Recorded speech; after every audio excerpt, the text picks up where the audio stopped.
yung kamuti Q ko. Wala pala kaming barbecue stick. Kung mayroon sana. Oh, ang ganda ng kamuti Q. Tuhog-tuhogin ba? Lamig kayo. Oy! Solve na maghapon namin ni Mariang kahit dalawa lang kami.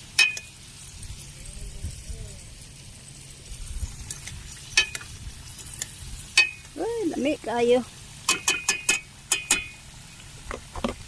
At ito na yung aking finished product ng turon. Sarap.